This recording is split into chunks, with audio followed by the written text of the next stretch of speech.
পাগলামু ছাগলামি করে মার্কেট পাওয়ার চেষ্টা করা যায়, কিন্তু এই মার্কেট বেশি দিন চলে না প্রিয় ভাইয়েরা। আল্লাহ রাব্বুল তুইজ্জু মান তাশা ওয়া তুযিল্লু মান তাশা।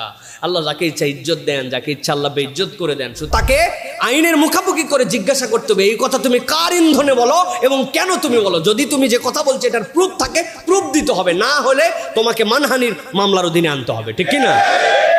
কারণ এইটা যদি একদম ছাড় দিয়ে দেওয়া হয়, একদম যা ইচ্ছা সে বলে ফেলবে। আল্লাহ রাব্বুল আমিন তাকে বোঝার তৌফিক দান করুক। মিডিয়াতে এক লোক শেখ আহমদুল্লাহকে বাজে কথা বলেছে, আপনার মন্তব্য কি? প্রিয় ভাইয়েরা, মানুষের কথায় কি বা আসে যায়? যে যার গুণ আর যে যার কাজ দ্বারা পরিচয় যাবে।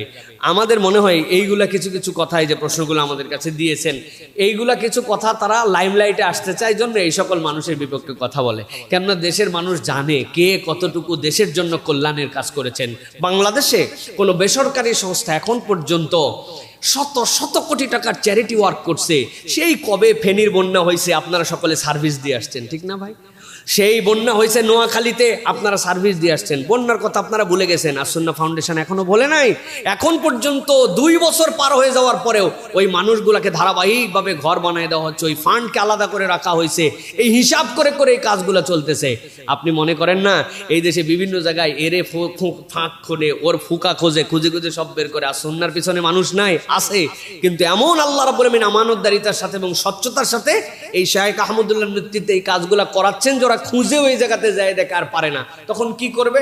তখন কিছু পাগল ছাগল চিৎকার চেঁচামেচি করে। পাগল ছাগলের চিৎকার চেঁচামেচি কিছু যেরকম যায় আসে না, সাথে সাথে আমরা প্রশাসনের কাছেও বলবো, কোনো ব্যক্তির চরিত্র হনন করা, যা নয় সেই কথা বলা, এই কথা বলার নাম মত প্রকাশের স্বাধীনতা নয়, বরং তাকে আইনের মুখামুখি করে জিজ্ঞাসা করতে হবে, এই কথা তুমি কার ইন্ধনে বলো এবং কেন তুমি বলো। যদি তুমি যে কথা বলছো এটার প্রুফ থাকে, প্রুফ দিতে হবে, না হলে তোমাকে মানহানির মামলার অধীনে আনতে হবে, ঠিক কি না? কারণ এইটা যদি একদম ছাড় দিয়ে দেওয়া হয়, একদম যা ইচ্ছা সে বলে ফেলবে। আল্লাহ রাব্বুল আমিন তাকে বোঝার তৌফিক দান করুক। পাগলামু ছাগলামি করে মার্কেট পাওয়ার চেষ্টা করা যায়, কিন্তু এই মার্কেট বেশি দিন চলে না প্রিয় ভাইয়েরা। আল্লাহ রাব্বুল তুইজ্জু মান তাশা ওয়া তুযিল্লু মান তাশা। আল্লাহ যাকে ইচ্ছা ইজ্জত দেন, যাকে ইচ্ছা আল্লাহ বেইজ্জত করে দেন। সুতরাং আমরা নিজেরা যেন নিজেদের বেইজ্জতির কারণ না হয়, আল্লাহ আমাদেরকে বোঝার তৌফিক দান করেন। সিজদায় ছেলেরা পা কি ফাঁকা রাখবে নাকি লাগিয়ে গোড়ালি মিলিয়ে রাখবে? দয়া করে মাসনুন তরিকাটি আমাদেরকে জানাবেন। আমরা 2 ভাবেই মানুষজনকে দেখি। প্রিয় ভাইয়েরা, যখন পুরুষরা সিজদা দিবে, পুরুষরা যখন সিজদা দিবে, সিজদার ক্ষেত্রে মাসনুন তরিকা হচ্ছে তার পাটা সোজা রাখবে, আঙ্গুলগুলা বাঁকায় দিবে, কেবলার দিকে করে দিবে এবং 2 পায়ের মধ্যে ফাঁকা থাকবে। এটা সহিহ হাদিসের মধ্যে আসছে রাসূলুল্লাহ সাল্লাল্লাহু আলাইহি ওয়াসাল্লাম থেকে। যেরকম হাদিসের মধ্যে আসছে, কানা নবী সাল্লাল্লাহু আলাইহি ওয়াসাল্লাম ইযা রাকা বাসাতা। নবী করিম সাল্লাল্লাহু আলাইহি ওয়াসাল্লাম যখন রুকু করতেন, নবী করিম সাল্লাল্লাহু আলাইহি ওয়াসাল্লাম বাসাতা যহরা, তার পিঠটাকে একদম টান টান সোজা করে দিতেন। আমাদের ওস্তাদরা অনেক সময় উদাহরণ দিতেন যে বাসাতা যহরাহু মানে তার পিঠের উপর একটা কলসি রাখা যাবে, এরকম সোজা আল্লাহর নবী তার পিঠকে করতেন। এরপরে আসছে হাদিসের মধ্যে, ওয়াইদা সাজাদা ওয়াজ্জাহা আসাবিআহু কিবালাল কিবলাতি ফাতাফাজ্জা। আল্লাহ নবী সাল্লাল্লাহু আলাইহি সাল্লামের ব্যাপারে বলা হচ্ছে, যখন নবী করিম সাল্লাল্লাহু আলাইহি সাল্লাম সিজদায় চলে যেতেন তখন তার পাকে সোজা করতেন, নখগুলা ভাঁজ করে কিবলার দিকে দিতেন, ফাতাফাজ্জা। এরপর আল্লাহ নবী সাল্লাল্লাহু আলাইহি ওয়াসাল্লাম 2 পায়ের মধ্যে ফাঁকা থাকতে। ইবনে হাজার আসকালানী রাহমাতুল্লাহ ব্যাখ্যা করেছেন, ফাতাফাজ্জা মানে হচ্ছে ইয়ানি ওয়াসা বাইনা রিজলাইহি, 2 পায়ের মধ্যে তিনি তখন ফাঁকা রাখতেন। সুতরাং ফাঁকা রেখে কিবলার দিকে নখগুলাকে খাড়া করে দিয়ে এইভাবে সালাত আদায় করা, এটাই হচ্ছে উত্তম সিজদা দেওয়ার পদ্ধতি। হানাফি ফকি যারা অন্যান্য যে সকল ফকি আছেন তারা এটাই বলেছেন।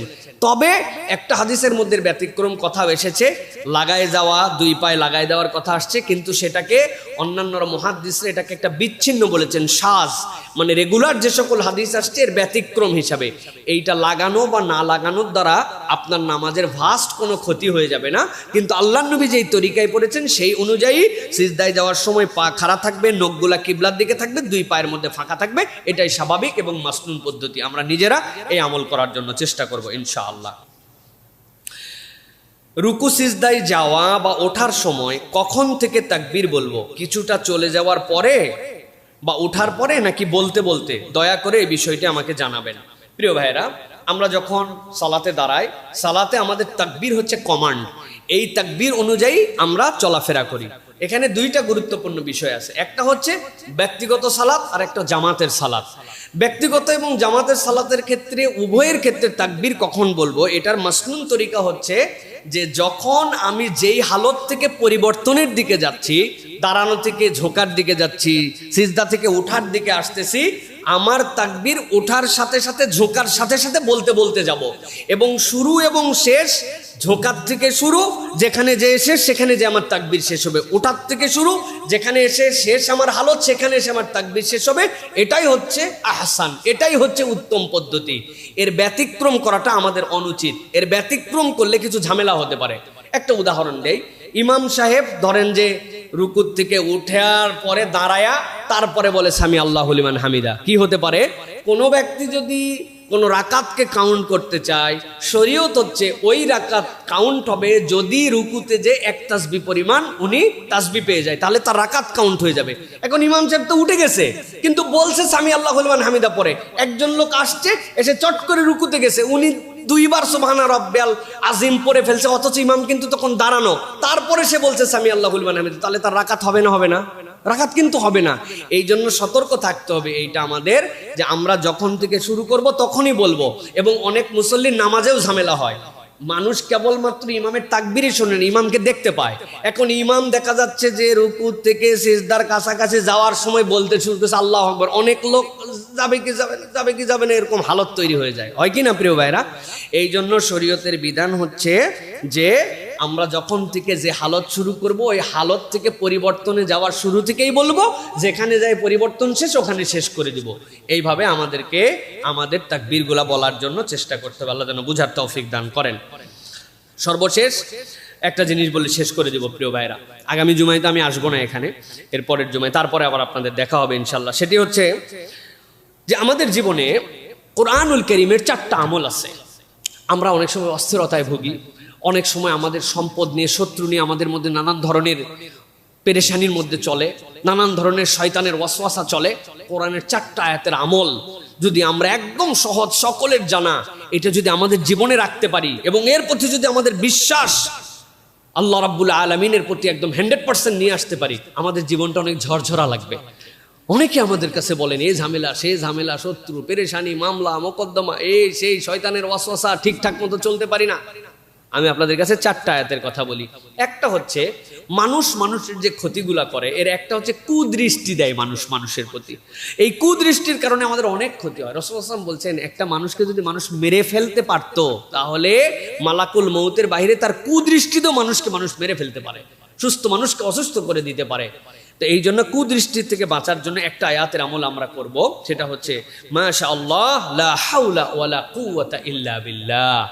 এইটা আমরা বেশি বেশি আমাদের আমলের মধ্যে রাখবো, মাশাআল্লাহ লা হাওলা ওয়ালা কুওয়াতা ইল্লা বিল্লাহ। এইটা হচ্ছে কুদৃষ্টি থেকে, এই সংক্রান্ত বিষয় থেকে আমাদেরকে হেফাজত করবে। 3 নম্বর, আমি যেন একটু নির্ভার থাকতে পারি, আমার মনটা যেন স্ট্রেসহীন থাকে এবং আমার শত্রুর থেকে যেন আমি হেফাজতে থাকতে পারি। আল্লাহ রাব্বুল আলামিন এর জন্য একটা আমাদের জন্য আয়াতে কারিমা দিয়েছেন, সেটা কি? আমরা বলবো ওয়া উফাউযিদু আমরি ইলাল্লাহ, ওয়া উফাউযিদু আমরি ইলাল্লাহ, ওয়া উফাউযিদু আমরি ইলাল্লাহ। আমার সব কিছু আমার আল্লাহর কাছে সমর্পণ করে দিলাম। সুবহানাল্লাহি ওয়া বিহামদিহি। রব্বুল আলামিন আমার এইগুলা দেখবেন। এইটা হচ্ছে 2 নম্বর। 3 নম্বর, শয়তান আমাদেরকে ধোঁকা দেয়।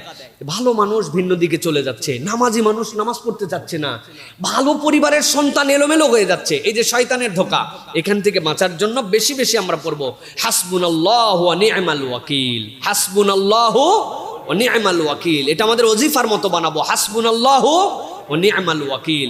এটা শয়তানের ধোঁকা থেকে আমাদেরকে হেফাজত করবে। চতুর্থ যেটা বলবো, মন খারাপ এবং দুশ্চিন্তা। আমাদের আছে না অনেকের ভাই, এই মন খারাপ এবং দুশ্চিন্তা থেকে আমাদের বাঁচার জন্য আমরা সব সময় একটা আমল করব। নবী করিম সাল্লাল্লাহু আলাইহি সাল্লাম যেটার ফজিলতও বলে গেছেন কোরআনের আয়াতের, এটা যদি কেউ বলে আল্লাহ তার যাবতীয় পেরেশানি দূর করে দিবেন। লা ইলাহা ইল্লা আনতা সুবহানাকা ইন্নী কুনতু মিনাজ জালিমিন, লা ইলাহা ইল্লা আনতা সুবহানাকা ইন্নী কুনতু মিনাজ জালিমিন। তাহলে 1 নম্বর মাশাআল্লাহ লা হাওলা ওয়ালা কুওয়াতা ইল্লা বিল্লাহ। 2 নম্বর ওয়া উফাউযিদু আমরি ইলাল্লাহ। 3 নম্বর হাসবুনাল্লাহু ওয়া নি'মাল ওয়াকিল। 4 নম্বর, লা ইলাহা ইল্লা আনতা সুবহানাকা ইন্নী কুনতু মিনাজ জালিমিন। আল্লাহ যেন আমাদেরকে এই কাজগুলি, আমলগুলির দ্বারা আমাদের হৃদয়গুলোকে প্রশান্ত করে দেন।